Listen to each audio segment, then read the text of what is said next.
কৃত্রিম বুদ্ধিমত্তা ব্যবহার করে সম্পূর্ণ নতুন ও পরীক্ষাগারে বংশবিস্তার করতে সক্ষম ভাইরাস তৈরি করেছে যুক্তরাষ্ট্রের একদল গবেষক। বিজ্ঞানীরা বলছেন এটাই প্রথমবারের মতো এআই পুরো একটি ভাইরাসের জিনোম নকশা তৈরি করেছে, যা বাস্তবে কার্যকর প্রমাণিত হয়েছে। তবে এই সাফল্যের পাশাপাশি জৈব নিরাপত্তা ও অপব্যবহারের ঝুঁকি নিয়েও উদ্বেগ প্রকাশ করেছেন বিশেষজ্ঞরা।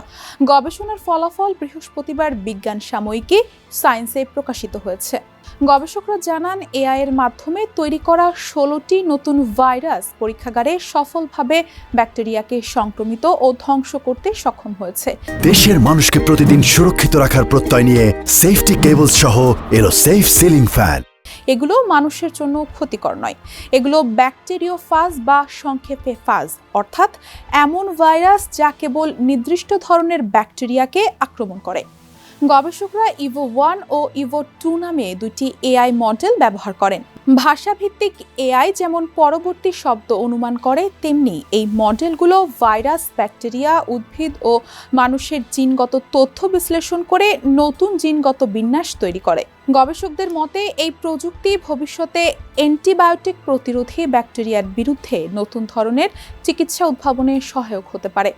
বর্তমানে বিশ্বজুড়ে অ্যান্টিবায়োটিক প্রতিরোধের অন্যতম বড় স্বাস্থ্য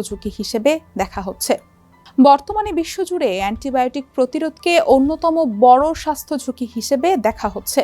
তবে এই সাফল্যের পাশাপাশি সতর্কবার্তাও এসেছে।